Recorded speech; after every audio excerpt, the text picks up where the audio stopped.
देखो आज का टॉपिक है हमारा दिस कीवर्ड। ठीक है, तो अब ये दिस कीवर्ड क्या है, इसको हमें ध्यान से समझना है। ओके, तो चलो इसको समझते हैं।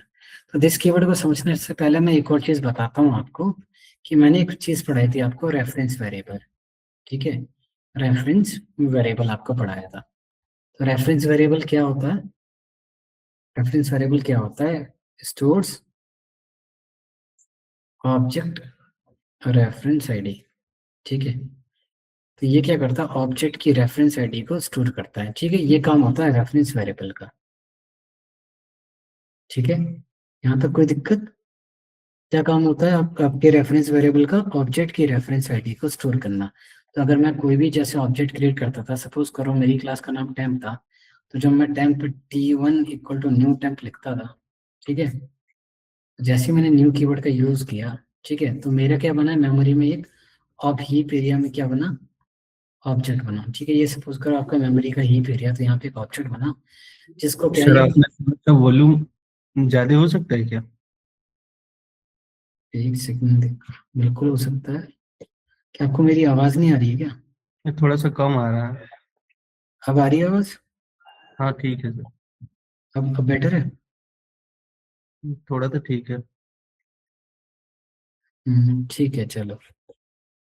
तो देखो क्या होता है, रेफरेंस वेरिएबल आपकी ना ऑब्जेक्ट की रेफरेंस आईडी स्टोर करता है। तो मैं जब लिखता था temp T1 equal to new temp, ठीक है, तो न्यू जब भी बनाते तो क्या होता है आपका, एक ऑब्जेक्ट क्रिएट होता है मेमोरी में। तो इस तरह से हुआ।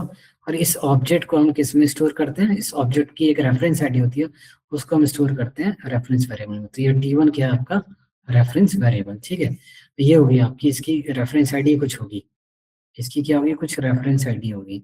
ठीक है, तो वो चीज आपकी किसमें स्टोर है, T1 में। ठीक है, तो इस तरह से आपका क्या काम करता है, रेफरेंस वेरिएबल काम करता है, और जिसकी एक रेफरेंस आईडी होती है। मैं एक बार आपको प्रैक्टिकल भी दिखा देता हूँ जिससे आपको आइडिया लग जाए। अभी तो आवाज सही है ना, सबको आ रहा है ना? बोलो।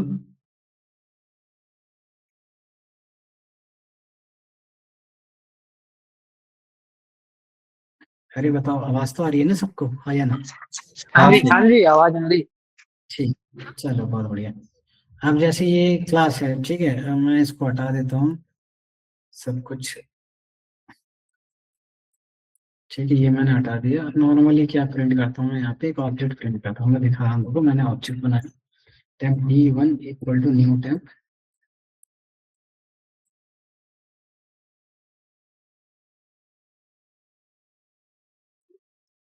इस तरह से मेरा ऑब्जेक्ट बना, और मैं ऑब्जेक्ट की क्या कर रहा हूँ, रेफरेंस आईडी प्रिंट कर रहा हूँ। देखो system dot out dot print T1। ठीक है, तो ये ऑब्जेक्ट की क्या हुई, रेफरेंस आईडी मैंने प्रिंट करने जा रहा हूँ। अब मैं इसको क्या करूँगा, कंपाइल करूंगा। तो मैंने लिखा javac file name with extension, compile हो गया। ठीक है, रन करने के लिए लिखने जावा क्लास का नाम। ठीक है, तो देखो ये जो आया ना, ये क्या हुआ, ये T1 क्या है, एक रेफरेंस वेरिएबल। उसके अंदर जब मैं न्यू कीवर्ड यूज किया तो एक ऑब्जेक्ट बना, उस ऑब्जेक्ट की है रेफरेंस आईडी। ठीक है, अगर मैं एक और ऑब्जेक्ट बना देता हूँ ऐसे करके, T2, ये T2 दूसरा रेफरेंस वेरिएबल है, इसमें भी मैंने क्या करा, एक नया ऑब्जेक्ट बनाया, न्यू कीवर्ड का यूज किया। ठीक है, तो जैसे मैंने बनाया, और यहाँ पे मैंने फिर प्रिंट कर रहा हूँ T2 को। अब देखो T2 की भी एक नई आईडी बन जाएगी। तो मतलब T2 को भी मेमोरी में क्या है, हीप एरिया में एक स्पेस मिल गया। ठीक है, और इसकी क्या है, एक रेफरेंस आईडी होगी। देखो यहाँ पे करके दिखाता हूँ, T2 को प्रिंट करते हैं। तो जब भी हम चेंजेस करते हैं तो हमें क्या करना होता है, कंपाइल करना होता है। तो मैंने किया कंपाइल, कंपाइल हो गया, और मैंने किया एग्जीक्यूट। देखो दोनों की रेफरेंस आईडी अलग है ना, T1 की है, T2 की है। तो जब भी न्यू कीवर्ड इस्तेमाल करोगे, ठीक है, हमेशा आपकी एक नई रेफरेंस आईडी बनती है। ठीक है, यहाँ तक क्लियर है, यस सर नो? बताओ शिखा, यस सर। हाँ जी। ये क्लियर है ना? चलो बहुत बढ़िया। तो हमेशा क्या, ऑब्जेक्ट की आपकी एक रेफरेंस आईडी बनेगी। तो जब भी आप temp T1 equal to new temp जो भी क्लास का ऑब्जेक्ट बनाते हो, तो जब भी न्यू कीवर्ड यूज करोगे तो हमेशा एक रेफरेंस आईडी होगी इसकी, और उसको आप एक रेफरेंस वेरिएबल में स्टोर कर रहे हो। तो न्यू यहाँ पे भी न्यू, यहाँ पे भी न्यू, तो मतलब दो अलग अलग रेफरेंस आईडी आपकी बनी। ठीक है, अब चलते हैं अपने टॉपिक पे, दिस कीवर्ड के। ठीक है, दिस कीवर्ड को समझना बहुत जरूरी है। ठीक है, दिस कीवर्ड काम कैसे करता है, ठीक है, चलो देखो।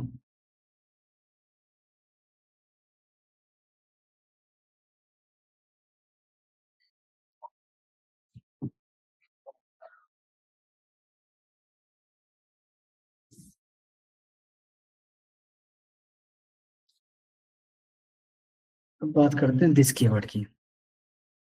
ठीक है, ये दिस कीवर्ड क्या है, तो देखो ये क्या है, कीवर्ड है। दिस क्या है, आपका एक कीवर्ड है, ठीक है, रिजर्व वर्ड मान सकते हो, ठीक है। तो ये करता क्या है, इसको ध्यान से समझना। तो इट इज यूज, इसको ऐसे लिखते हैं, it is a reference variable. ये भी क्या है, एक तरह का आपका रेफरेंस वेरिएबल है। It is a reference variable which is used which is used to hold the current object, hold the current object, ठीक है। ये क्या करता है, करंट ऑब्जेक्ट को होल्ड करता है। Reference variable which is hold the current object का रेफरेंस आईडी, ठीक है। जो कि करंट ऑब्जेक्ट जो भी होगा आपका, उसकी जो आईडी होगी वो सेम किसके पास होगी, दिस के पास होगी, ठीक है। तो अगर मेरा ऑब्जेक्ट मैंने बनाया, उसकी एक रेफरेंस आईडी होगी, ठीक है। तो जो भी मेरा करंट, जिस टाइम का करंट ऑब्जेक्ट होगा, ठीक है, वही मेरा सेम क्या होगा, दिस होगा। समझ में आ रहा है, दिस क्या होगा आपका, हमेशा करंट ऑब्जेक्ट होगा, ठीक है। तो जो करंट ऑब्जेक्ट की आपकी रेफरेंस आईडी है, फॉर एग्जांपल मैंने क्या लिखा, temp T1 equal to new temp, ठीक है, न्यू टेम्प। तो ये क्या, एक ऑब्जेक्ट है, ठीक है। तो T1 क्या है, आपका रेफरेंस वेरिएबल है। T1 क्या है, रेफरेंस वेरिएबल, ठीक है। तो इसके पास क्या है, ये करंट ऑब्जेक्ट की आईडी है। ये मेरा एक ही ऑब्जेक्ट है, तो ये जो करंट ऑब्जेक्ट है, इसकी आईडी क्या है, T1 के पास है, ठीक है। तो अगर मैं दिस भी कॉल करूंगा ना, इस केस में दिस को कॉल करूंगा, तो मेरा दिस जो करंट ऑब्जेक्ट होगा वो क्या होगा, जो T1 की आईडी होगी, सेम दिस के पास भी वही रेफरेंस आईडी होगी। समझ रहे हो, तो दोनों क्या है, करंट मतलब ये दिस क्या है, करंट ऑब्जेक्ट को रेफर कर रहा है। अगर मेरा करंट ऑब्जेक्ट T2 है, तो दिस क्या होगा, मेरा T2 की रेफरेंस आईडी होगी, ठीक है। इसको मैं प्रैक्टिकली आपको समझाता हूँ, ठीक है, ध्यान से समझना। अब देखो एक और पॉइंट है, दिस को ना आप, ये जो दिस कीवर्ड है, इसको स्टैटिक फंक्शन में नहीं लिख सकते, ठीक है। ये जो आपका दिस कीवर्ड है, इसको आप स्टैटिक फंक्शन में यूज नहीं कर सकते। This keyword can't be used in any static function. किसी स्टैटिक फंक्शन में मतलब यूज नहीं कर सकते आप दिस कीवर्ड का, ठीक है। तो फंक्शन में आप दिस कीवर्ड मत लिखना।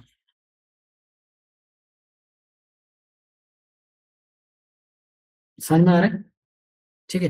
अब मैं आपको ना एग्जांपल से समझाता हूँ, देखो एक सिंपल से एग्जांपल है। अभी के लिए मैं एक सिंगल ऑब्जेक्ट हटा देता हूँ, ठीक है। ये मेरा T1 है, ठीक है, ये मेरा T1 है। एक मैं मेथड बना लेता हूँ, void show, ठीक है। ये मैंने मेथड बनाया, ठीक है। इस मेथड में मैं क्या करूंगा, दिस को प्रिंट करूंगा। तो system dot out dot dot print, ठीक है। ये मैं यहाँ पे प्रिंट करने जा रहा हूँ, ठीक है। तो इसमें मैं क्या प्रिंट करूंगा, दिस प्रिंट कर रहा हूँ, ठीक है। तो इसमें मैं दिस कीवर्ड प्रिंट करूंगा, ठीक है। और यहाँ पे मैं ऑब्जेक्ट की रेफरेंस आईडी प्रिंट करूंगा। ध्यान से देखना, अभी आपको बताता हूँ करंट ऑब्जेक्ट कौन सा है। यहाँ दिस मैंने लिखा, ठीक है। दिस को मैं प्रिंट करने वाला हूँ, दिस कीवर्ड को, ठीक है। अब ये इसी से प्रिंट हो रहा है, शो मेथड से। तो कैसे पता चलेगा, तो मैंने इसके आगे ना शो लिख देता हूँ, ठीक है, डबल कोट में। तो यहाँ से मुझे पता लग जाएगा कि मैं, ये शो मेथड से कॉल हो रहा है, ठीक है। अब यहाँ पे मैं इसको प्रिंट कर लेता हूँ T1 को, ठीक है। मैं लिखा system dot out dot print. अब मैं T1 ही प्रिंट कर रहा हूँ, तो कैसे पता चलेगा, तो मैं डबल कोट में T1 लिख देता हूँ, ठीक है। देन यहाँ पे मैं इसकी रेफरेंस आईडी जो भी रेफरेंस वेरिएबल है वो प्रिंट कर रहा हूँ, ठीक है। अब देखो मैंने ये काम किया। अब मैंने क्या करा, ये जो मेरा मेथड है, शो मेथड कैसा है, नॉन स्टैटिक है, ठीक है। तो मैं नॉन स्टैटिक मेथड को कॉल करता हूँ, T1 डॉट शो, ठीक है। इसको मैंने कॉल किया। अब मैं इसको रन करता हूँ, ठीक है। तो देखो रन करने के लिए क्या करेंगे, कंपाइल करेंगे। तो मैंने किया इसको कंपाइल, अब करेंगे इसको एग्जीक्यूट। तो देखो ये जो T1 है और जो शो है, ठीक है, दोनों की रेफरेंस आईडी सेम है क्या, बताओ। देखो T1 की क्या आई, टेम्प एट 7 AD, और देखो शो की भी क्या आई, सेम आई सेम। बोलो। तो मेरा करंट ऑब्जेक्ट T1 है, तो T1 के पास जो आईडी है वही सेम आईडी किसके पास है, जिसके पास है, हाँ या ना, बताओ। अरे समझ में आ रहा है, यस और नो?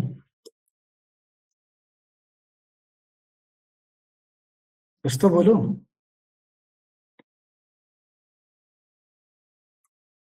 मेरी आवाज आ रही है क्या? ऐसे आ रही है। आवाज आ रही है तो मैं कुछ पूछ रहा हूँ, आपको समझ में आ रहा है? हाँ। थोड़ा एक बार समझा दो, मैं थोड़ा लेट हो गया। मैं फिर से मैं समझाता हूँ, देखो। तो बोलोगे तभी तो समझ में आएगा। अब देखो, मेन मेथड से आपका एग्जीक्यूशन स्टार्ट हुआ, ठीक, इतना हमें पता है, यहाँ से मेरा एग्जीक्यूशन स्टार्ट हुआ। तो मैंने क्या करा, temp T1 equal to new temp लिखा, ठीक है। तो न्यू टेम्प लिखते ही T1 क्या है, एक ऑब्जेक्ट, ये जो न्यू लिखा है एक ऑब्जेक्ट बनेगा। इस ऑब्जेक्ट की आईडी किस में स्टोर है, T1 रेफरेंस वेरिएबल में, ठीक है। तो इस लाइन के बाद क्या, हीप में एक मेमोरी आ गई, ये हीप एरिया है, ठीक है। तो ये मेमोरी के अंदर आपका ये जो क्या है T1 इसको पॉइंट कर रहा है, ठीक है। तो इसकी क्या है, T1 की एक रेफरेंस आईडी होगी, समझ रहे हो, वो इस लोकेशन को बता रहा है, इसकी एक रेफरेंस आईडी है, समझ को एड्रेस की तरह समझ लो, ठीक है। तो जो इस लोकेशन को, हीप के अंदर एक लोकेशन है उसको पॉइंट कर रहा है, ठीक है। तो ये T1 हो गया मेरा। तो मैंने क्या कहा, जो करंट दिस कीवर्ड क्या करता है, वो भी एक रेफरेंस वेरिएबल है जो हमेशा करंट ऑब्जेक्ट की रेफरेंस आईडी को स्टोर करता है। तो अभी मेरे पास एक सिंगल ऑब्जेक्ट है, ठीक है। तो सिंगल ऑब्जेक्ट की रेफरेंस आईडी को कौन, मतलब ये जो सिंगल ऑब्जेक्ट है इसकी रेफरेंस आईडी T1 के पास स्टोर है, ठीक है। तो अगर मैं, मेरा दिस है तो मैंने एक मेथड बनाया, उसमें मैं क्या कर रहा हूँ, दिस को प्रिंट कर रहा हूँ, ठीक है। तो मुझे ये दिखाना था कि दिस भी क्या करता है, करंट ऑब्जेक्ट की रेफरेंस आईडी को स्टोर करता है। तो इसका मतलब जब मैं T1 प्रिंट करूंगा, ठीक है, तो T1 की एक रेफरेंस आईडी होगी, हाँ या ना, बोलो। जब भी किसी ऑब्जेक्ट को आप प्रिंट करते हो तो उसकी एक आईडी प्रिंट होती है, ये देखो, ये इसकी एक आईडी प्रिंट हो रही है, ये, तो इसकी क्या है, आईडी प्रिंट हो रही है, ठीक है। तो इसकी यहाँ पे एक आईडी प्रिंट हो गई, ठीक है। अब ये जो आईडी इसकी प्रिंट हुई ना, ये वाली, ठीक है, ये T1 मैंने प्रिंट किया, ये वेरिएबल की आईडी है ये, ठीक है, ये रेफरेंस आईडी। तो ये यहाँ पे ये चीज होगी, ये जो हीप एरिया है इसके अंदर अगर मैं बोलूँ तो T1 के पास क्या है, ये चीज स्टोर होगी, ये इसकी आईडी होगी 041F3, ठीक है। ये इसकी क्या आईडी है, समझ गए? अब ये मेरा मेन मेथड से कॉल हुआ है, तो ये T1 है, तो मैंने बस डबल कोट में T1 लिख दिया कि पता चलेगी अब यहाँ से कॉल हुआ, ठीक है। तो यहाँ पे मेरा क्या हुआ, ऑब्जेक्ट बना, ऑब्जेक्ट की आईडी मैंने प्रिंट की, यहाँ तक क्लियर है, हाँ या ना, बोलो। शिखा, हेमलता, गरिमा, बोलेंगे। हाँ। हाँ जी, क्लियर है। क्लियर है ना? अब देखो मैंने क्या करा, T1 शो, अभी मेरे पास कितने ऑब्जेक्ट है, एक है, एक ही ऑब्जेक्ट है, एक ही ऑब्जेक्ट की मेरे पास क्या है, रेफरेंस आईडी होगी। तो मैंने क्या करा, शो मेथड कॉल किया, ऑब्जेक्ट से शो मेथड कॉल किया।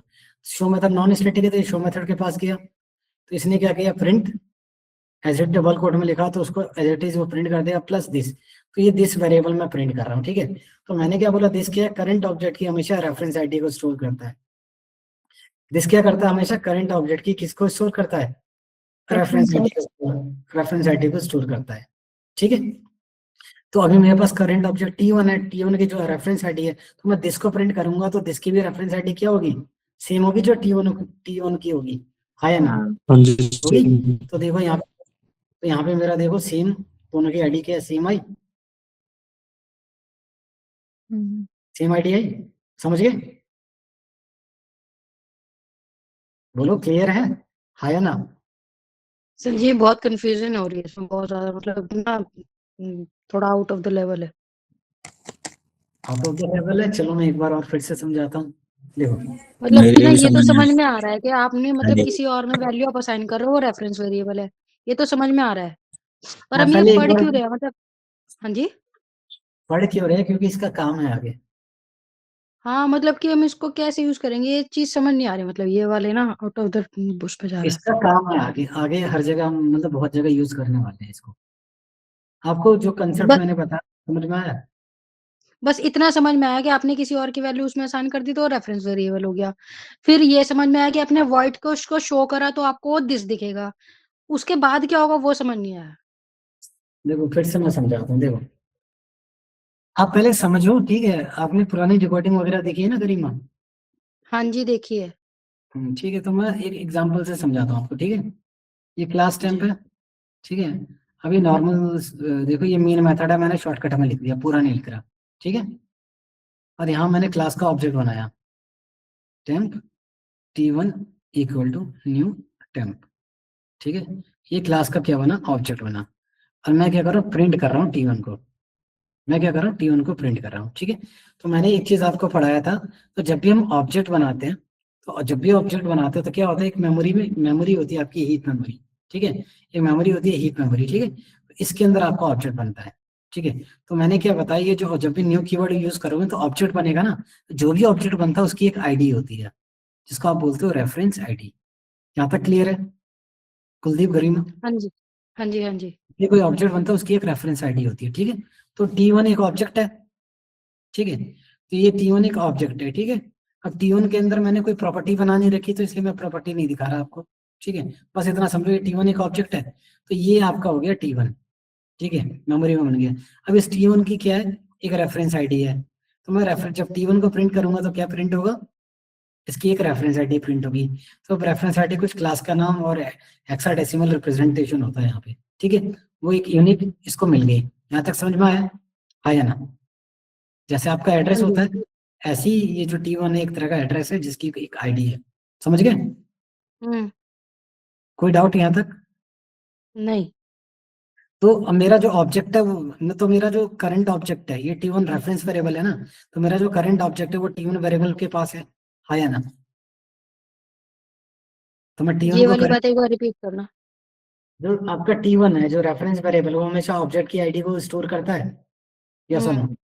अभी हम्म। मेरे पास कितने ऑब्जेक्ट है? जी, आपके पास एक ही ऑब्जेक्ट है। अभी t1 ही ऑब्जेक्ट है ना, हाँ। तो ये मेरा, इसी को मैं करंट ऑब्जेक्ट बोलूंगा, मतलब हाँ। करेंटली एक ही ऑब्जेक्ट है, यही मेरा करंट ऑब्जेक्ट है। यहाँ तक क्लियर है? हम्म। हम्म। ठीक है, चलो यहाँ पे बात होगी हमारी खत्म। अगली चीज मैंने बताई, ये जो दिस कीवर्ड है, ठीक है। ये दिस कीवर्ड क्या करता है, हमेशा करंट ऑब्जेक्ट की रेफरेंस आईडी को स्टोर करता है। अच्छा। करंट ऑब्जेक्ट रेफरेंस आईडी को क्या करता है, स्टोर करता है, ठीक है। तो मतलब ये जो आईडी t1 की होगी, वो सेम आईडी किसकी होगी, दिस की होगी। दिस भी क्या हम्म। आपका एक है, समझ में आया? दिस भी ऑब्जेक्ट है। क्या कह रहे हो? दिस भी ऑब्जेक्ट है, आप ये कहना चाह रहे हो? नहीं, दिस एक कीवर्ड है। अच्छा, कीवर्ड है तो मतलब पर ये वैल्यू ऑब्जेक्ट की स्टोर करेगा। हाँ, ये वैल्यू आपके ऑब्जेक्ट की स्टोर करेगा। और ऑब्जेक्ट की कौन सी वैल्यू, मतलब ऑब्जेक्ट की रेफरेंस आईडी करंट। स्टोर करता है, करंट ऑब्जेक्ट की। करंट। हाँ, समझ में ठीक आया? है। तो मतलब हाँ जो जी। t1 की वैल्यू होगी, वही वो दिस की वैल्यू होगी, समझ हम्म। गए? हाँ या ना? हम्म।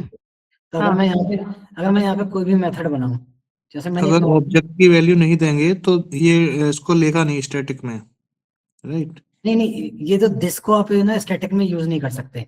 जावा में लॉ है, this can not be use in any static function, ठीक है। बस आपको स्टैटिक में नहीं। अब मान लो मेरा कोई एक नॉर्मल फंक्शन है, ठीक है, तो मैंने इस तरह से लिखा void show, ठीक है। अब देखो यहाँ पे मैं एक मैसेज प्रिंट कर रहा हूँ, ठीक है, कुछ भी, इस मेथड में मैं कुछ भी काम कर रहा हूँ, ठीक है। तो मुझे चेक करना था कि दिस की वैल्यू क्या है, चेक करने के लिए मैं यू नॉर्मली आपको दिखाने के लिए कि दोनों की वैल्यू सेम है, वो चीज वेरीफाई करने के लिए मैंने क्या करा, एक मेथड बनाया, उसमें मैंने नॉन स्टैटिक मेथड बनाया, क्योंकि स्टैटिक में दिस को आप लिख नहीं सकते, ठीक है। तो नॉन स्टैटिक मेथड बनाया, इसमें मैंने दिस पास किया। अब जब मैं इस मेथड को कॉल करूंगा, तो देखो t1, ये मेथड को मैं किस वेरिएबल से कॉल कर रहा हूँ, t1 से कॉल कर रहा हूँ, t1 रेफरेंस वेरिएबल से ना। तो जिस वेरिएबल से कॉल करूंगा वही क्या होगा, करंट ऑब्जेक्ट होगा। तो अभी मेरे पास t1 वाला क्या, करंट ऑब्जेक्ट को होल्ड कर रहा है। शो मेथड के लिए करंट ऑब्जेक्ट क्या है, किससे कॉल कर रहे हो आप इसको, बोलो? इसको हम T1 दिस से से कॉल करेंगे। T1 से। T1 से t1 से कॉल कर रहे हो ना। आपको Yes, पता है sir. नॉन स्टैटिक मेथड बनाते हैं तो हम क्या करते हैं, नॉन स्टैटिक मेथड को ऑब्जेक्ट बना के कॉल करते हैं। तो ये नॉन स्टैटिक मेथड है, तो मैंने ऑब्जेक्ट बनाया t1 के थ्रू कॉल कर रहा हूँ ना, ठीक है। तो मैंने क्या बताया कि t1 मेरा क्या करंट ऑब्जेक्ट है अभी, ठीक है। तो जो मेरा करंट ऑब्जेक्ट है, वो जो करंट ऑब्जेक्ट की आईडी वो सेम किसके पास होगी, जिसके पास होगी। तो मैंने इसलिए यहाँ पे दिस प्रिंट करके कंपेयर करा लिया आपको कि देखो दोनों वैल्यू क्या है, सेम है। देखो ये t1 डॉट शो और ये टेम्प वाला, तो t1 की भी आईडी क्या है ये, और ये जो आपका दिस है उसकी भी आईडी क्या है, सेम है, रेफरेंस आईडी। तो इससे ये पता चलता है कि दिस कीवर्ड क्या करता है, हमेशा करंट ऑब्जेक्ट की रेफरेंस आईडी को स्टोर करता है। समझ गए? बोलो करीना। हाँ जी, हाँ जी, अभी ठीक है। अब ठीक है ना? शिखा आपको आ रहा है? अगर सर 2 ऑब्जेक्ट हो फिर कैसे होगा सर? हाँ जी। वही मैं बता रहा हूँ, देखो ध्यान से समझना। एक और मैंने ऑब्जेक्ट बना लिया, ठीक है, टेम्प यस T2, ठीक है, न्यू टेम्प, ठीक है। अब मैं यहाँ पे T2 को भी प्रिंट कर लूँ। एक ना लाइव एग्जांपल दे दो तो थोड़ा उससे क्लियर और हो जाएगा। ये लाइव ही एग्जांपल है आपको बताने के लिए कि सेम आईडी स्टोर कर रहा है, ठीक है। अभी मैं इसका रियल टाइम यूज केस बताता हूँ। अब मैंने यहाँ प्रिंट T2 लिख कर दिया, ठीक है। अब T2 है, ठीक है, और यहाँ पे मैं T2 में T2 प्रिंट करा लेता हूँ, ठीक है, प्लस T2, ठीक है। अब मेरा करंट ऑब्जेक्ट क्या है? T2। मतलब मैंने 2 ऑब्जेक्ट बनाए, T1 T2, ठीक है। अब देखो मैं T2 डॉट शो करूंगा, शो मेथड 2 बार चल रहा है आपका, ठीक है। देखो दोनों बार अब आपका क्या आएगा, देखो कंपाइल किया और आपका एक बार रन किया, तो देखो पहले जो T1 टेम्प ये आईडी आई, ठीक है। फिर शो मेथड में जब मैंने कॉल किया तो सेम आया, क्योंकि मैं T1 से शो मेथड को कॉल कर रहा हूँ। तो शो मेथड यहाँ पे करंट ऑब्जेक्ट किया मेरा T1 इस लाइन पे, ठीक है। अब मैंने T2 एक ऑब्जेक्ट बनाया, तो T2 की भी एक नई रेफरेंस आईडी आई यहाँ पे, ठीक है। अब मैं जो शो मेथड को कॉल कर रहा हूँ, तो अभी मेरे पास इस टाइम कौन सा करंट ऑब्जेक्ट है T2 जब मैं शो को कॉल कर रहा हूँ, बताओ। Yes. शो के T2 लिए T2, तो अब देखो ये T2 वाली आईडी सेम होगी, Yes. समझ गए? क्लियर है? अगर मैं जी। इसको T2 डॉट शो की जगह T1 डॉट शो लिखता फिर से, ठीक है, तो इस केस में क्या होता, बताओ। देखो इस इसमें केस में T1 वाली आईडी से होती। बिल्कुल, क्योंकि करंट ऑब्जेक्ट क्या है इसके लिए T1, तो देखो T1 वाली आईडी शो हो रही है यहाँ पे, समझ गए? तो दिस का काम हमेशा क्या होता है? करंट ऑब्जेक्ट को रेफर करना, समझ गए? हाँ या ना? क्लियर है? Yes. अब हाँ देखो जी, मैं आपको ये चीजें क्यों बता रहा था, ठीक है। तो एक कंसेप्ट आता है वो मैं समझाता हूँ, देखो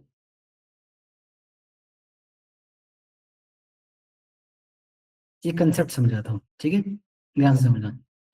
देखो when a class level variable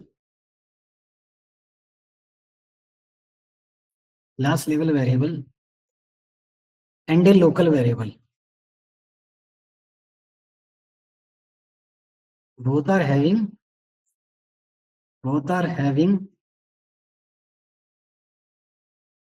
same name variables,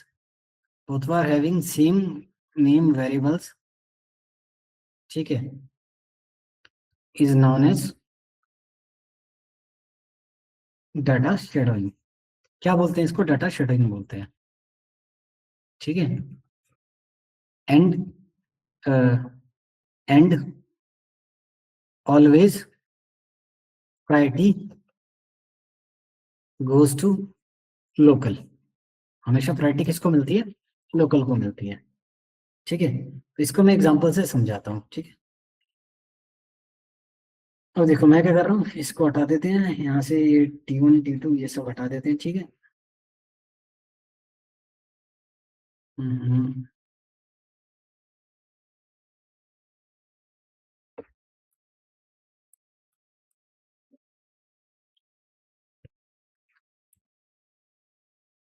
ठीक है। अब मैंने एक वेरिएबल बनाने जा रहा हूँ, ठीक है। ये मैंने एक वेरिएबल बनाया है, ठीक है, इंट एज, ठीक है, इंट ए लिखा मैंने, ठीक है, ए इक्वल टू 100, ठीक है। अब इसमें भी मैंने एक वेरिएबल बना लिया शो मेथड में, इंट ए इक्वल टू 500, ठीक है। अब मैं क्या कर रहा हूँ, यहाँ पे ए की वैल्यू को प्रिंट कर रहा हूँ, क्या कर रहा हूँ मैं? ए की वैल्यू को प्रिंट कर रहा हूँ, ठीक है। ध्यान से देखना। अब मैंने T1 dot show method call किया, ठीक है। इस केस में देखो क्या वैल्यू आनी चाहिए? 500 500 आनी चाहिए, ठीक है। एक बार चला के देखते हैं 500 क्यों आनी चाहिए? क्योंकि सर करंट की वैल्यू वो तो आएगा ना उसमें। दिस की मतलब अगर हम कर रहे हैं तो दिस तो मैंने किया ही नहीं ना। सो मेथड से अगर यूज कर 500 आया, ठीक है, 500 आया। एक बार इस प्रोग्राम को मैं समझाता हूँ आपको, ठीक है, ध्यान से देखो।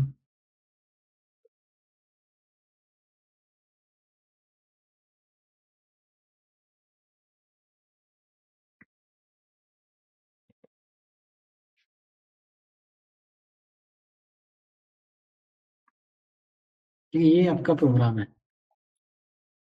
ठीक है।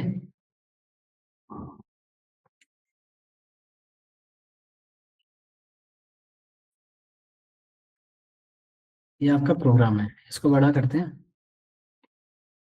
ध्यान से समझना कंसेप्ट को। ठीक है, ये आपका सिंपल सा प्रोग्राम है, ज्यादा बड़ा कर दिया।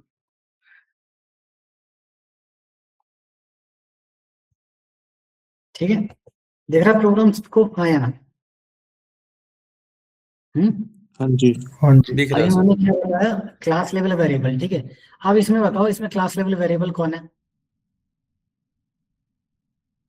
कौन सा क्लास लेवल वेरिएबल है, बोलो।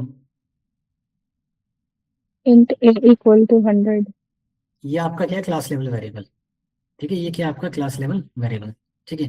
लोकल वेरिएबल कौन सा है? ये क्लास लेवल वेरिएबल है ना, जो डायरेक्ट क्लास ब्लॉक में आते हैं। लोकल वेरिएबल क्या है, जो डायरेक्ट क्लास ब्लॉक में नहीं आते। तो ये वाला जो मेथड है मेरा, क्या है, बराबर 500 लोकल मैंने कंसेप्ट क्या पढ़ाया, देखो क्लास लेवल। अब ध्यान से समझना, क्लास लेवल वेरिएबल और लोकल वेरिएबल दोनों का नाम सेम है। इस कंसेप्ट को क्या बोलते हैं हम लोग, डाटा शेडोइंग। यहाँ पे क्या हो रहा है, डाटा शेडोइंग, ठीक है। तो प्रायोरिटी किसको जाएगी, हमेशा लोकल को जाएगी। प्रायोरिटी किसको जाएगी, लोकल को। तो जैसे आपने ऑब्जेक्ट बनाया मेमोरी में, ठीक है, जब T1 equal to new time, ठीक है, ऑब्जेक्ट बनाया, तो एक हीप के अंदर आपका T1 बना, हीप में आपका क्या बना, T1 बना, ठीक है। तो T1 क्या है आपकी, एक ऑब्जेक्ट है। ऑब्जेक्ट की क्या होती है, प्रॉपर्टीज। तो प्रॉपर्टीज हम किसको बोलते हैं बताओ? हम प्रॉपर्टीज, ऑब्जेक्ट की जो प्रॉपर्टीज होती है वो क्या होती है, हमारे डाटा मेंबर्स होते हैं, या आप उसको क्लास लेवल वेरिएबल बोलते हो, बोलते हो ना। तो ये जो T1 है, इस ऑब्जेक्ट की प्रॉपर्टी क्या होगी, ए होगी, हाँ या ना, बोलो।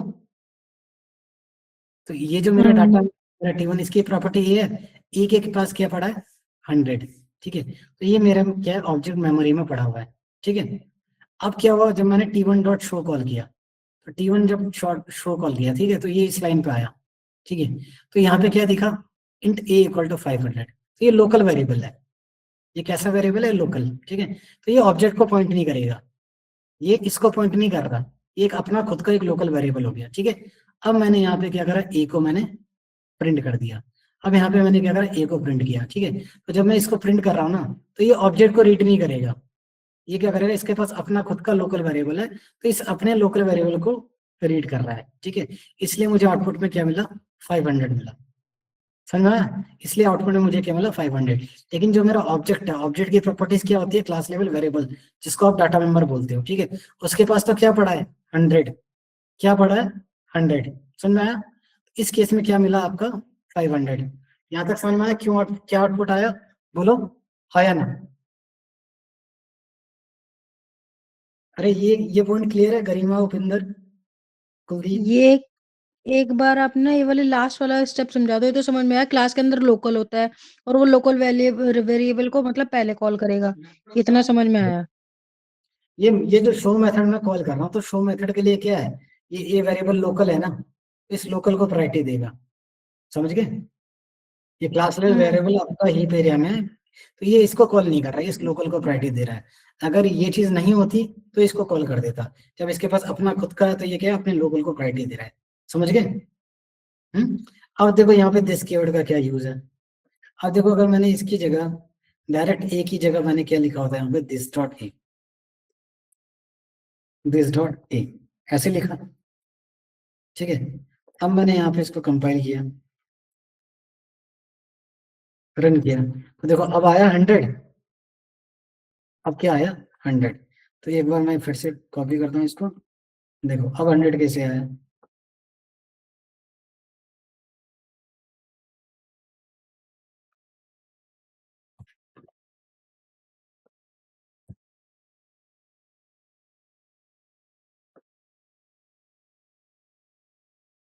अब देखो ये वाला आउटपुट देखो,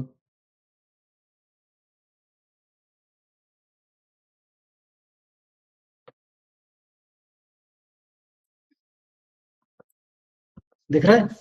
अब ये वाला प्रोग्राम देखो, ठीक है।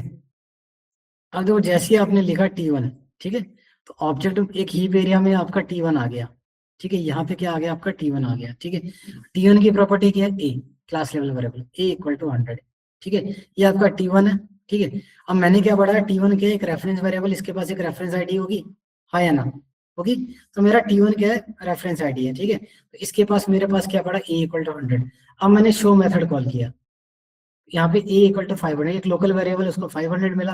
लेकिन जब मैं कॉल कर रहा हूँ दिस, मैंने क्या लगाया? दिस लगा दिया, डॉट ए। तो दिस क्या करता है? जो मेरे करंट ऑब्जेक्ट T1 है उसकी आईडी और दिस की आईडी क्या होगी? सेम होगी, सेम होगी। तो ये दिस किसको पॉइंट करेगा? दिस पॉइंट करेगा आपके इसको, T1 वाले को, ठीक है। तो इस केस में जो अंदर ऑब्जेक्ट में क्या पड़ा है? 100, तो इसलिए आपका आउटपुट में क्या मिला? 100 आया। क्लियर है? क्या मिला आपका? 100 आया। समझ में आया? बोलो। तो यहाँ से दिस कीवर्ड का यूज पता चला, हाँ या ना? तो जब भी डाटा शेडोइंग होने के चांसेस है तो आप क्या यूज करते हो? दिस कीवर्ड यूज करते हो। दिस क्या होता है? ऑब्जेक्ट को हमेशा रेफर करता है। बताओ, कोई डाउट किसी का? गरिमा, अकमा, मोहम्मद अकमाम? नहीं अभी तो नहीं है, एक बार देखेंगे तो बता दूंगी। ठीक है। बलिंदु, शिखा, विवेक, राकेश? सर एक बार वीडियो रिपीट करके देखना पड़ेगा सर। ऐसे अभी जो मैंने बताया इसमें क्या डाउट आया? बताओ क्या डाउट है?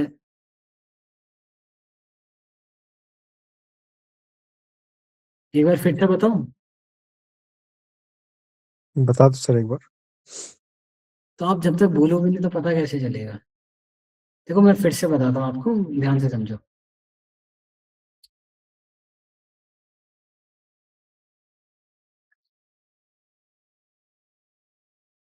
नोट्स वगैरह बनाओ, ठीक है। देखो क्या कहना चाह रहा हूँ उसको ध्यान से समझो। देखो दिस कीवर्ड क्या करता है? करंट ऑब्जेक्ट की रेफरेंस आईडी स्टोर करता है। करंट ऑब्जेक्ट रेफरेंस आईडी करता है ना? इतना तो क्लियर है सबको, ठीक है। अब देखो डाटा शॉर्टिंग क्या होती है? डाटा शॉर्टिंग क्या होती है? जब class level variable and local variable दोनों का नाम क्या हो? सेम हो, तो क्या होता है आपका? बोलो। Data shadowing. तो इसको क्या बोलोगे आप? डाटा शेडोइंग, ठीक है। अब प्रायोरिटी किसको जाती है हमेशा? प्रायोरिटी लोकल वेरिएबल हो जाएगा, ठीक है। अब मैं एक एग्जांपल समझाता हूँ। तो मैंने एक लिया क्लास, ठीक है, टेम्प बनाई। और मैंने यहाँ पे एक या मैं स्टूडेंट ले लूँ, ठीक है। एक काम करते हैं, थोड़ा और रिलेट कर, एक क्लास मैंने स्टूडेंट बनाया, ठीक है। यहाँ पे बनाया मैंने स्ट्रिंग, मैंने नेम बनाया, ठीक है। और इंट एज बनाई, ये दो चीजें बनाई मैंने, ठीक है।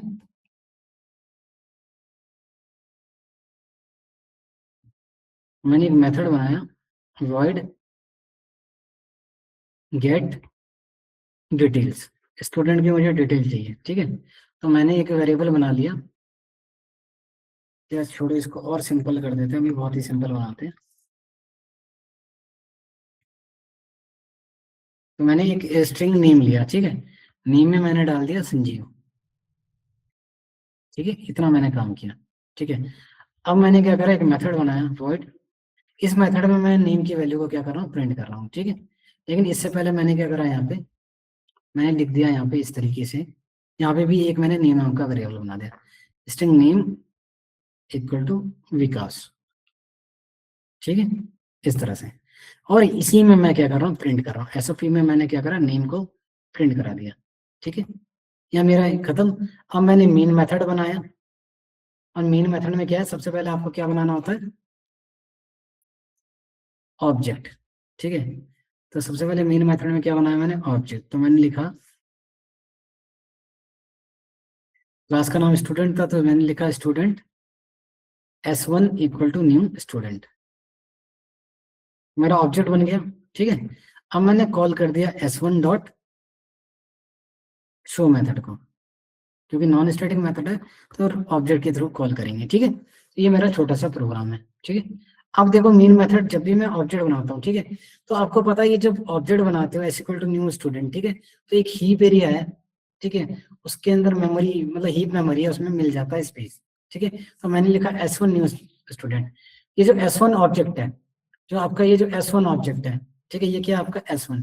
ठीक है, तो S1 की प्रॉपर्टी क्या है बोलो। एक मैं एज भी ले लूं यहाँ पे, इंट एज इक्वल टू 30। ठीक है, तो ये जो मेरा S1 है, तो S1 ऑब्जेक्ट की प्रॉपर्टीज क्या है, जो मैंने ऑब्जेक्ट क्लास में बताई थी, जो क्लास लेवल वेरिएबल होते हैं उन्हीं को हम प्रॉपर्टीज बोलते हैं ऑब्जेक्ट की, हाँ या ना, जो आपके डाटा मेंबर्स हो गए बोलो। तो इसकी प्रॉपर्टी क्या होगी, S1 की प्रॉपर्टी क्या होगी बताओ। की प्रॉपर्टी होगी अरे क्या होगी इसकी प्रॉपर्टीज, क्लास लेवल वेरिएबल्स होंगे हाँ या ना। हमारे पास क्लास लेवल वेरिएबल कौन कौन से हैं, एक नेम है और एक एज है। तो संजीव आप लोग पढ़ नहीं रहे क्या, तो नेम इक्वल टू संजीव आया। ठीक है, और यहाँ पे एज इक्वल टू 30, ये मेरी प्रॉपर्टीज है। जब भी हाँ। ऑब्जेक्ट बनता है उनकी एक प्रॉपर्टी बनी, प्रॉपर्टीज होती हैं। तो ये ऑब्जेक्ट S1, अगर मैं S1 को कॉल करूंगा तो S1 के पास ये दो चीजें होंगी। ठीक है, अब मैंने कॉल किया S1 डॉट शो मेथड, तो ये मैंने किया, तो ये मेथड इसके पास आया। अब देखो यहाँ मैंने नेम में विकास डाल दिया, अब एक लोकल वेरिएबल है नेम, इसमें विकास डाल दिया। ठीक है, तो ये मैंने विकास डाला तो इसने इसको पॉइंट नहीं कर रहा, अभी मैंने नेम में विकास डाला और नेम को मैं क्या कर रहा हूँ प्रिंट कर रहा हूँ। ठीक है, तो ये जो नेम, ये जो शो मेथड है, मैंने शो मेथड कॉल किया, तो इस शो मेथड के अंदर जो एक नेम वेरिएबल मैंने फिर से बनाया ना, तो ये क्लास लेवल वेरिएबल का भी नाम नेम है, लोकल वेरिएबल का भी नाम क्या है आपका नेम है। तो दोनों का जब नाम सेम हो जाता है तो इसको बोलते हैं डाटा शेडोइंग। तो प्रायोरिटी किसको जाती है हमेशा, शो मेथड कॉल कर रहा हूँ, इसी मेथड में मैं प्रिंट कर रहा हूँ, शो मेथड में मैं क्या कर रहा हूँ प्रिंट कर रहा हूँ इसको। ठीक है, बाहर तो नहीं कर रहा, शो मेथड में यूज कर रहा हूँ। तो शो मेथड के पास अपना नेम है, जी बिल्कुल है, तो ये किसको प्रायोरिटी देगा, इसको। लोकल तो मेरा क्या आया, विकास आया, समझ गए। तो लेकिन मेरा ये ऑब्जेक्ट नहीं आया। ठीक है, तो दिस कीवर्ड क्या करता है, ये जो S1 जो आपका मेमोरी में आया, तो इसकी एक रेफरेंस आईडी होगी हाँ या ना, जो ऑब्जेक्ट है। ठीक है, तो वो रेफरेंस आईडी इसको पॉइंट कर रहा है, एक तरह का एड्रेस है जो कि इसको पॉइंट कर रहा है। ठीक है, अब मैंने इस लाइन की जगह अगर मैंने कुछ ऐसा लिखा होता, SOP दिस डॉट नेम। ठीक है, तो ये दिस क्या करता है, करंट ऑब्जेक्ट को रेफर करेगा। ठीक है, तो ये इसको रेफर करेगा, तो ये जो दिस डॉट नेम मतलब करंट ऑब्जेक्ट का नेम वाली प्रॉपर्टी चाहिए, तो अब इस केस में क्या प्रिंट करेगा वो, संजीव प्रिंट करेगा। और आपने दिस डॉट नेम लिख दिया, समझ में आया हाँ या ना, यस बोलो। सर हाँ क्लियर जी, हाँ जी। अब तो क्लियर है सबको, Kuldeep, Yes, sir. Garima, Yes, sir. Pintu, शिकास, यस सर लता, हाँ जी, हाँ जी। ठीक है, क्लियर है सर। तो इस तरह से ये काम करता है, तो इसलिए आपको दिस कीवर्ड का यूज मैंने करा है। ठीक है, अब चले आगे, अब पढ़ते हैं कंस्ट्रक्टर। अब कंस्ट्रक्टर क्या होता है देखो,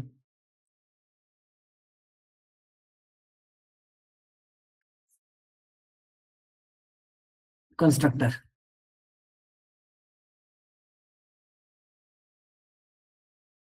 it is a special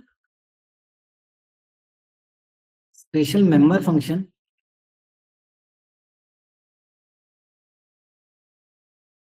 which is used to initialize an object, which is used to initialize an object।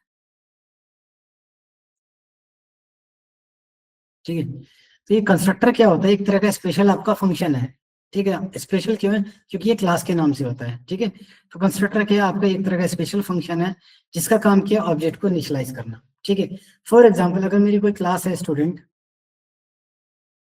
ठीक है, तो इसमें मैंने एक वेरिएबल बनाया स्ट्रिंग नेम, ठीक है, इंट एज, ये मेरी क्लास है। ठीक है, तो अभी मैंने ये ऑब्जेक्ट बना, ये ऑब्जेक्ट है मेरा, क्या कहते हैं, स्टूडेंट का ऑब्जेक्ट बनाऊंगा, तो इसकी दो प्रॉपर्टी है नेम और एज। ठीक है, तो अभी मैंने नेम और एज लिखा। ठीक है, तो अभी मैंने इस तरह से, जब भी मैं बनाता तो मैंने क्या करा, नॉर्मल इसको डिफाइन करा, नॉर्मल क्या करा, डिफाइन किया, वेरिएबल क्या करा, डिक्लेयर किया, ठीक है। तो ये जो कंस्ट्रक्टर क्या करता है, कंस्ट्रक्टर आपको स्पेशल एक फैसिलिटी देता है जिसकी आप क्या करो, ये जो ऑब्जेक्ट है ना, इस जो स्टूडेंट का ऑब्जेक्ट बनाओगे, इसकी ये तो प्रॉपर्टीज है, ठीक है। इनमें आप वैल्यूज असाइन कर सकते हो, इनमें क्या कर सकते हो आप, एक वैल्यू असाइन कर सकते हो, ठीक है। तो ये काम कौन करके देता है, आपका कंस्ट्रक्टर करके देता है, समझ में आया। इसमें आप क्या करते हो, कोई वैल्यू असाइन कर सकते हो, ठीक है। ये काम कौन करके देगा, आपका कंस्ट्रक्टर करके देगा, ठीक है। यहाँ तक क्लियर है, हाँ या ना। जैसे अभी नेम खाली है, तो अगर मैंने कंस्ट्रक्टर बनाया तो नेम और एज में कोई वैल्यू मैं प्रोवाइड कर सकता हूँ, समझ में आया, यस और नो, ठीक है। तो कंस्ट्रक्टर का काम क्या, हमेशा ऑब्जेक्ट को इनिशियलाइज करना, ठीक है। अब देखो, एक मैं पॉइंट लिखा रहा हूं, in Java no class can exist without any constructor. तो जावा में ना आप कोई भी क्लास ऐसी नहीं बना सकते जिसका कंस्ट्रक्टर ना हो, ठीक है। आपकी हर क्लास में एक कंस्ट्रक्टर होना चाहिए, तभी आपका जावा का प्रोग्राम चलेगा, ठीक है। तो कोई भी प्रोग्राम बिना कंस्ट्रक्टर के जावा में नहीं बन सकता, समझ रहे हो। तो आप देखो, मैंने अब तक कोई कंस्ट्रक्टर बनाया है, ठीक है। अभी मैंने आपको कंस्ट्रक्टर बताया है, बोलो हाँ या ना, बनाए या कहीं कंस्ट्रक्टर, देखो नहीं बनाया ना, बोलो। अब तक मैंने नहीं बनाया ना, लेकिन मैं यहाँ पे क्या लिख रहा हूँ, मैं यहाँ पे लिख रहा हूँ कि जावा में कोई क्लास बिना कंस्ट्रक्टर के रह ही नहीं सकती, ठीक है। मैं ये लाइन भी लिख रहा हूँ, तो दोनों कॉन्ट्राडिक्टरी है, बोलो, है ना। तो इसमें क्या होता है, देखो, हाँ सर। तो पूछो ना, आपने तो पूछा ही नहीं कि सर अब तक तो आपने एक भी कंस्ट्रक्टर नहीं बनाया, प्रोग्राम तो हम बना के चला रहे हैं, पूछना चाहिए था ना आपको। तो आप पढ़ोगे तभी पूछ पाओगे, ठीक है। तो देखो, जावा में बिना किसी कंस्ट्रक्टर के हम कोई क्लास ही नहीं बना सकते, लेकिन मैंने तो बिना बना के चला दिया। तो इस केस में क्या हो रहा है, ठीक है, वो देखो पीछे का logic. If you want create any constructor in Java in your class, आप किसी क्लास में कोई कंस्ट्रक्टर नहीं बनाते, ठीक है, तो क्या होता है, देन कंपाइलर, जो जावा का कंपाइलर है, then compiler insert a non parameterise constructor. Java एक नॉन पैरामीटराइज कंस्ट्रक्टर क्या कर देता है, एंटर कर देता है, कंपाइलर इंसर्ट कर देता है non parameterise constructor in your class, ठीक है, जिसको आप क्या बोलते हो, डिफॉल्ट कंस्ट्रक्टर बोलते हो, ठीक है।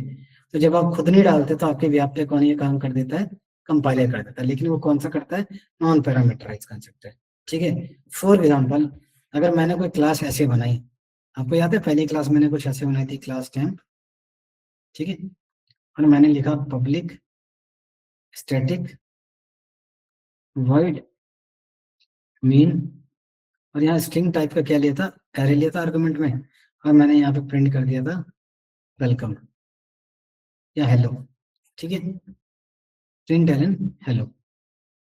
ये मैंने पहला प्रोग्राम आपको बना के दिखाया होगा, ठीक है। तो इसमें कहीं कंस्ट्रक्टर तो नहीं बनाया मैंने, ठीक है।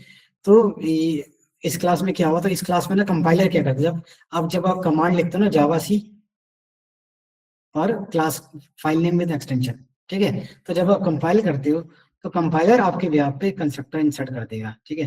तो कंपाइलर क्या करता है, ये जो सेम कोड है ना, इसको कुछ इस तरह से करता है, क्लास टेम्प, ठीक है, इसमें अब एक कंस्ट्रक्टर डाल देगा आपका डिफॉल्ट कंस्ट्रक्टर, ठीक है, ये ऐसे करके खाली, फिर यहाँ का आपका मीन मेथड हो गया, ठीक है,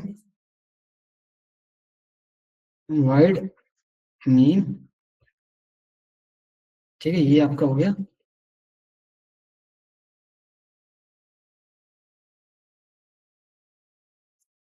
और फिर यहाँ पे आपने क्या करा, प्रिंट कर दिया था system dot out dot println एलन, ठीक है, और यहाँ पे आपने हेलो प्रिंट किया, ठीक है। तो ये चीज आपकी यहाँ पे हुई, ठीक है। तो ये देख रहे हो, ये वाला पोर्शन, ये वाला पोर्शन, ये वाला, ठीक है, ये टेम्प ऐसा ब्रैकेट, इसको बोलते हैं डिफॉल्ट कंस्ट्रक्टर, ठीक है।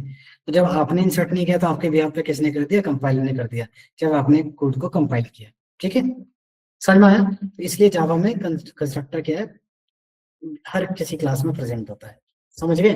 और अब नहीं दोगे तो कौन देगा, कंपाइलर देगा। अगर आपने दिया तो कंपाइलर इंसर्ट नहीं करेगा, और अगर आपने नहीं दिया तो कौन इंसर्ट करेगा, कंपाइलर करेगा, जो कि आपका डिफॉल्ट कंस्ट्रक्टर खाली होता है, इसमें कुछ भी आपको इसलिए आउटपुट नहीं दिखता। समझ में आया? तो क्या हमें करना चाहिए या ऑटोमेटिकली हो जाता है? ये तो कोई हम मतलब ही अपनी नहीं है करने का। हम अपनी रिक्वायरमेंट के हिसाब से करते हैं। बाय डिफॉल्ट इसमें तो कुछ हो ही नहीं रहा ना, तो जब कभी अच्छा। कुछ ऐसी रिक्वायरमेंट होती है तब नहीं बनाते, लेकिन नॉर्मली हमें क्लास में कंस्ट्रक्टर बनाना चाहिए, ओके। क्योंकि रियल टाइम पे हमें तो काम रहेगा। ठीक है, तो ये कंसेप्ट क्लियर है सबको, हाँ या ना? बोलो। यस। ठीक है, यस सर। अब देखो इसके ना दो टाइप होते हैं। ठीक है, एक बार मैं कंस्ट्रक्टर बना के दिखा देता हूँ आपको। ठीक है, इसी को लेते हैं, चलो इसी में मैं कंस्ट्रक्टर बना देता हूँ। ठीक है, अब जैसे मैंने ए लिखा,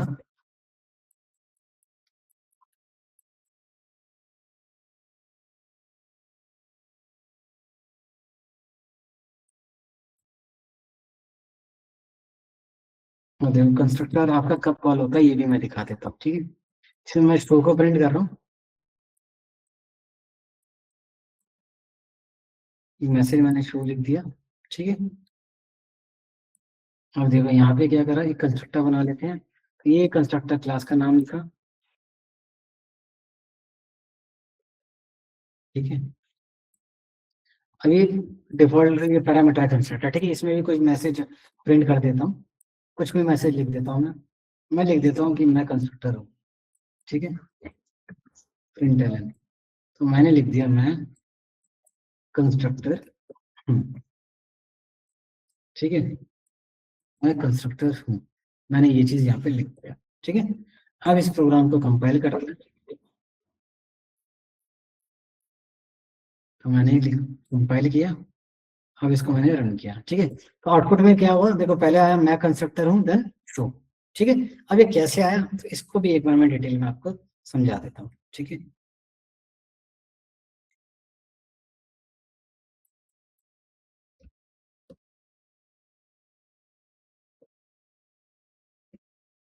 ये बार इसको बड़ा करते हैं।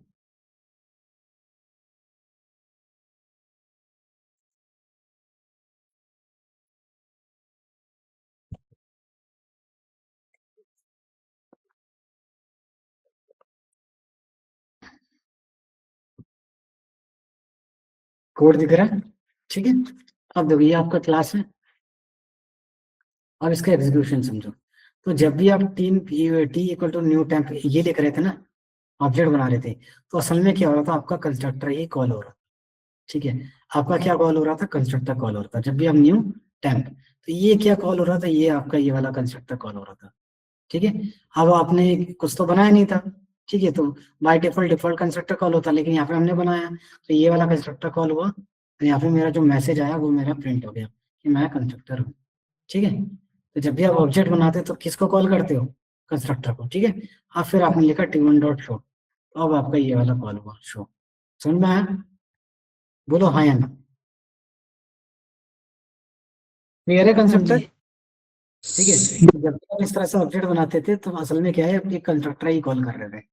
ठीक है, तो अगर आपने खुद नहीं इंसर्ट किया तो डिफॉल्ट कंस्ट्रक्टर होता है, खाली होता है, उसमें कुछ नहीं होता, वो कॉल होता था। ठीक है, चलो, तो इसका काम किया ऑब्जेक्ट को इनिशियलाइज करना। क्लियर है? चलो आगे चलते हैं। कंस्ट्रक्टर आपके ना दो तरह के होते हैं, types of constructor. Types of constructor, ये दो टाइप के होते हैं। पहला होता है आपका नॉन पैरामीटराइज। ठीक है, सेकंड होता है आपका पैरामीटराइज। ठीक है, पैरामीटराइज मतलब आर्गुमेंट्स वाले, और पहला नॉन पैरामीटराइज विदाउट आर्गुमेंट वाले। ठीक है, अब इनको कब बनाना है, दोनों में से कौन सा बनाना है आपको, ये कैसे डिसाइड होगा? ठीक है, तो इसका एक रूल है, दो देखो, रूल देखते हैं। पी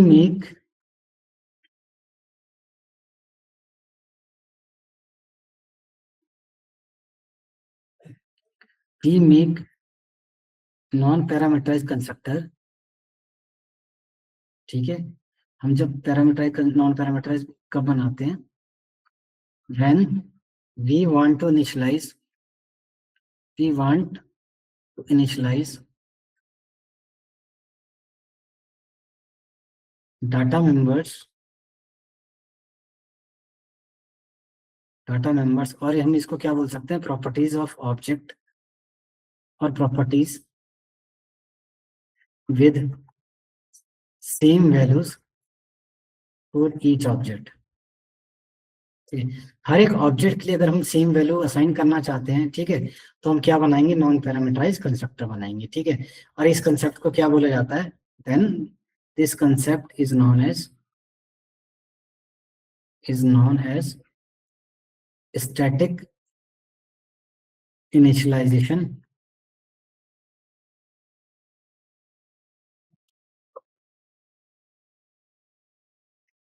इस कंसेप्ट को बोला है static initialization of non static data members, ठीक है। मतलब ये आपका जो नॉन स्टैटिक डाटा नंबर है वो स्टैटिक की तरह मैं इसको क्या कर रहा हूँ, इनिशियलाइज कर रहा हूँ, ठीक है। तो मैंने क्या बताया था, वो प्रॉपर्टीज ऑब्जेक्ट की हम क्या बनाते हैं, नॉन स्टैटिक बनाते हैं, जो कि हर एक ऑब्जेक्ट के लिए सेम हो रही है। लेकिन अगर मैंने क्या करा, मेरी प्रॉपर्टीज तो नॉन स्टैटिक है, लेकिन अगर मैं उसको नॉन पैरामीटराइज कंस्ट्रक्टर के थ्रू इनिशियलाइज कर रहा हूँ, तो हर एक ऑब्जेक्ट की क्या रहेगी, सेम रहेगी, ठीक है। तो इसीलिए इस कंसेप्ट को बोलते हैं non static initialization of non static data members, ठीक है। तो नॉन स्टैटिक डाटा मेंबर को मैं स्टैटिक की तरह क्या कर रहा हूँ, इनिशियलाइज कर रहा हूँ, ठीक है, समझ में आया। और पैरामीटराइज कब बनाते हैं, डिफरेंट वैल्यूज से अगर आप इनिशियलाइज करना चाहते हो, different values for each object, मतलब हर एक ऑब्जेक्ट के लिए अलग अलग वैल्यू हो, ठीक है, तो आप क्या करोगे, यूज करोगे पैरामीटराइज कंस्ट्रक्टर बोलोगे, ठीक है। और इस कंसेप्ट को क्या बोलते हैं हम, इस कंसेप्ट को बोला जाता है dynamic initialization of non static members, dynamic initialization of non static data members, ठीक है। ये हो गया आपका पैरामीटराइज का यूज केस, ठीक है। अब ये होता कैसे है, एक मैं प्रैक्टिकल एग्जांपल से आपको समझाता हूँ, ठीक है। तो चलो एक एग्जांपल देखते हैं, इसके थ्रू हम समझने की कोशिश करेंगे। तो चलो एक क्लास बनाता हूँ मैं,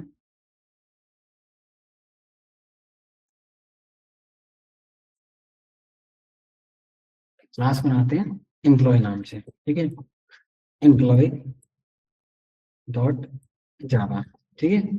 अब ये मेरी क्लास बनने जा रही है एम्प्लॉय, ठीक है। तो एम्प्लॉय का क्या होगा, एक नेम हो सकता है, हाँ या ना, एम्प्लॉय का नेम होगा, और क्या होगा, एम्प्लॉय की एक सैलरी हो सकती है। इंट ले लेते हैं सिंपल करने में, एक मैंने सैलरी ले ली, ठीक है। अब मैंने एक कंस्ट्रक्टर बनाया, ठीक है, तो मैंने लिखा एम्प्लॉय, ठीक है। अब इस कंस्ट्रक्टर में मैं क्या कर रहा हूँ, इनिशियलाइज कर रहा हूँ, तो नेम में डाल दिया मैंने संजीव, ठीक है, और मैंने सैलरी में डाल दिया 10,000, ठीक है। अब मैंने मेन मेथड बनाया, क्या लिखेंगे, पब्लिक स्टैटिक वर्ड मीन, और ये लेगा आपका स्ट्रिंग टाइप का, क्या लेगा, आर्गुमेंट लेगा, ठीक है। अब मैंने क्या करा, यहाँ पे मैं ऑब्जेक्ट बनाता हूँ, तो मैंने बनाया employee E1 equal to new employee, ये मैंने E1 ऑब्जेक्ट बनाया, ठीक है। अब मैं क्या कर रहा हूँ, प्रिंट कर रहा हूँ E1 system dot out dot println एलन, तो E1 जो ऑब्जेक्ट है, ठीक है, उसकी सैलरी प्रिंट कर रहा हूँ, E1 डॉट, पहले नेम प्रिंट करते हैं, प्लस स्पेस दे दिया बीच में, प्लस E1 डॉट सैलरी, ठीक है। ये प्रिंट करना, ऐसे ही मैं क्या बना लेता हूँ, एक E2 बना लेता हूँ, तो दो ऑब्जेक्ट बना लिए मैंने, ठीक है, मैंने दो ऑब्जेक्ट बना लिए, तो मैंने दो ऑब्जेक्ट बनाए, इसका बना दिया मैंने E2, ठीक है, और यहाँ पे प्रिंट कर देता हूँ E2 dot name, E2 dot salary, ठीक है। अब इसको कर दिया मैंने सेव, ठीक है। अब इसको कंपाइल करते हैं, मेरी क्लास का नाम एम्प्लॉय है, तो मैंने लिखा जावा एम्प्लॉय डॉट जावा, ठीक है। कंपाइल हुआ, फिर मैंने लिखा जावा एम्प्लॉय, तो देखो, एक में आया संजीव 10,000, दूसरे में भी संजीव 10,000, ठीक है। तो दोनों में क्या है, सेम आया। अब मैं एक बार आपको यहाँ पे कोड समझाता हूँ, इसको ध्यान से समझना।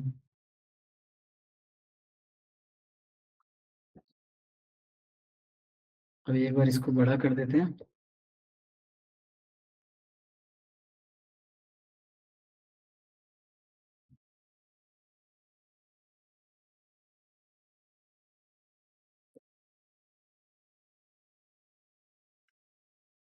ठीक है, देखो तो मैंने क्या करा, ये लाइन लिखी, ठीक है।